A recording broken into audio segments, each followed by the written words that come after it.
Ladies and gentlemen, welcome back to Driven Wild. Today we are talking about large orders on Grubhub. So with all of the different types of opportunities, some of the most lucrative opportunities out there, at least in the food delivery industry, is the concept of large orders. Those are the orders with the biggest tips going to the customers that pay the most on DoorDash, Uber Eats, and Grubhub. It's not even just a Grubhub thing. And of course, we got to talk about the large orders that happen on Grubhub as well. So with that said, I want to go over everything you must know about large orders on Grubhub, how it actually is versus what they tell you, and everything in between. But before we do that, let's start with a quick disclaimer. The content of this video does not contain, is never intended to be, legal, business, financial, tax, or health advice of any kind. This video is for entertainment purposes only. It is advised that you conduct your own research and consult with qualified professionals before applying anything you find online. I also want to be clear that this stuff is market dependent by nature, and what applies to me in my market may not apply to you. So with that said, let's get started. What is a large order? Any order over $200 before tip is considered a large order. Now, I do want to ask this question, at least from a driver's customer standpoint, I guess would be the best way to put it. If the order is $200 before tip, does that also include any Grubhub fees, such as the service fee, delivery fee, what have you? Let's say it's 202 cents and 20 of it was the delivery fee. Does that no longer apply? I feel like I have so many questions on this subject. The Grubhub delivery product started off with the intention of facilitating a way for individuals to order food from their favorite places that may not deliver. As Grubhub continues to grow, so do the size of orders. Instead of individuals ordering while at home, groups of people now order together both at home and in the office. Over the last few years, Grubhub has seen a dramatic increase in these large group orders. And to be clear, these are large group orders, which basically means they're individual plates or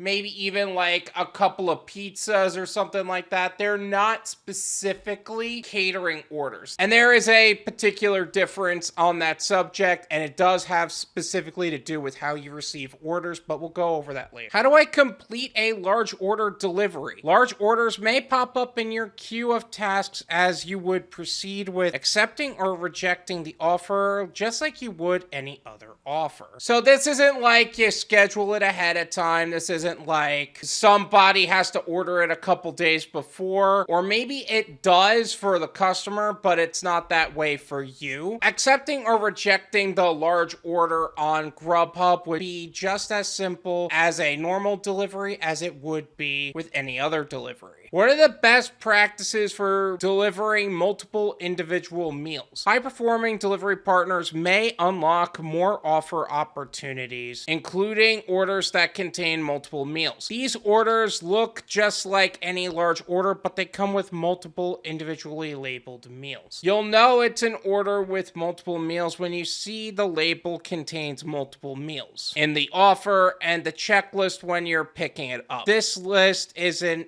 easy way to make sure that your order is complete. And like we said, it's multiple individual meals. It's not this big catering platter. It's not a buffet style thing. It's multiple individual meals. And you're gonna notice that upon pickup for this order as well. At the restaurant, arrive at the restaurant ahead of the pickup time. Please introduce yourself to the staff and let them know you're here to pick up a large order. Wear your Grubhub shirt and hat so employees and diners can quickly identify you. I'll tell you what, I have never wore any sort of hat or shirt by Grubhub ever. And honestly, if you just say you're here picking up for Grubhub, you should be fine. Although I would recommend wearing business casual clothes so that way you look like you're there to work and not just there to do whatever, Bring multiple insulated bags to help manage large orders. Remember, you need insulated bags to complete the delivery. However, they do not need to be Grubhub branded bags. bags. So you could use Grubhub bags, you could use DoorDash bags, Uber Eats bags, maybe unbranded bags entirely because you don't want to represent a specific brand. I would also recommend having catering bags, not just insulated bags, but catering bags available. So that way you're not carrying multiple bags, you know what I'm saying? Like, you want to look like you're there to deliver an order, not there to bring in the groceries from the back of your mom's car. Identify your order by the customer's name and pickup time. Verify all items of the order with the restaurant as they hand it to you. Use the checklist in your app to verify you have an order for each person listed. If the restaurant is unable to label the bags, ask them to verify what is in each sealed bag and write the name of the diner on each specific order. Pro tip, having a few permanent markers can come in handy for large orders. 99% of the time, they're going to have all of that for you. They're going to have that done already. It's really on the restaurant at the end of the day to do that, but couldn't hurt. Confirm you have all the items, paying particular attention to commonly missed things such as side dressing, sodas, beverages, condiments, plates, napkins, and utensils only when requested. Again, they're usually on that stuff, and they're probably going to have that in a separate bag from everything else. For food quality, separate hot and cold items when packing them for transport. Remember to group all orders by drop-off location. I would also recommend having a bag more suited for cold items and having an insulated bag for hot items. Instacart actually provides cold bags specifically, so if you go on Instacart at all, I would recommend using those. Delivering to a place of business. Make sure you arrive within a 10-minute window of the designated time. Honestly, and maybe this is just my opinion, but that is something Grubhub should be doing on their own. 99% of the time, if you need us to be there at a specific time, number one, you better make sure we're being paid properly for this order and not just depending on the customer tip. And number two, probably more important than that, if you need us to receive the order at a specific time, you need to make sure that we're on it. You need to make sure the restaurant is on their stuff for actually completing the order in a timely fashion. That's another thing. If the restaurant is ran by irresponsible people that don't actually do their job, then there's no reason for us to even have that 10-minute window to begin with. More importantly than all of that, if you're gonna set up a system to where we can actually get violations for extreme lateness to the merchant and to the customer, there needs to be something in place to where you're actually properly notifying them of when they should be receiving the order. But that's just me. Follow the delivery instructions in the Grubhub for Drivers app. Verify that you are at the correct suite number or company, which if you've delivered to businesses enough times, you know how to do that. You may need to check in with the building security, a typical requirement for many business locations, which they will stop you at the front door if anything. You may also need to check in with the office manager or receptionist when you first enter the office itself. If leaving the food with the front desk, confirm that the diner works there and is expecting a delivery. Also, another important point about that, and I've actually had this thing happen before, is they need to validate your parking. Like, if you have to pay to park within their building, then it's your responsibility to make sure they are the ones validating your parking for whatever reason. I actually had to do that where I had a huge order and they had to have me park in their parking lot, which if I'm there for more than 20 minutes, I would have to end up paying for it. And they ended up covering it. It's no problem. But that's something that ended up happening. I had to make sure my parking was validated. If you are asked to set up the food, please follow the diner's instructions. As a general guideline, we recommend you group it by the diner's name, preferably in alphabetical order. That almost never happens. Like I said, 99% of the time, they're going to ask you to just hand it to them, or they want you to just put it somewhere. This is not a catering order. This is not where you have to set up stuff 99% of the time. But if they do ask, just set up the lineup like A, B, C, D, E, F, G. You know how that goes. I pray that you know how alphabetical order works. Now, I do have some side notes that I'd like to go over on large orders on Grubhub. tips on Grubhub for large orders. So the rideshare guy teamed up with Kim's Side Money Plans to make a video comparing DoorDash orders and Grubhub orders and which app actually has the better tipping system. And what they found was Grubhub deliveries are better for smaller orders because the tips are naturally at 20% for smaller orders. But as the order size grows, so does the percentage of tips that you would receive. Whereas for DoorDash, the opposite is true, where the size of the order actually increases the tip value overall from like 10% to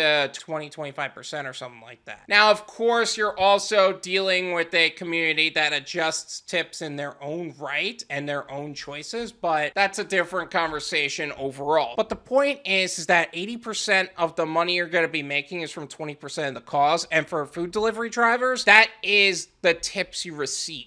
And Grubhub's tipping system does not support large orders. It just doesn't. Being a premier driver, if you don't know what a premier driver is, that is part of the Grubhub recognition program. If you don't know what the Grubhub recognition program is, I made a video talking all about that. I will leave that in the description. Feel free to check it out. But the point is that a premier driver specifically are the ones that are going to be eligible for catering delivery in certain markets. Some markets, it's not really about premier drivers, just having catering drivers available. Nevertheless, a vitally important thing to know. So you will have to do some research into what your market demands from you. Get the proper tools. I'm gonna say this once. If you want to be a catering driver, you need to have catering bags. If you want to be a pizza delivery driver, you need to have pizza bags. On the website, they actually tell you to go to the Grubhub driver shop and get some bags for yourself if you want. And they do make it clear you don't need the branded bags. But they also tell you that you should have a push cart dolly and permanent markers, which I do recommend having those as well. The worst thing that you can do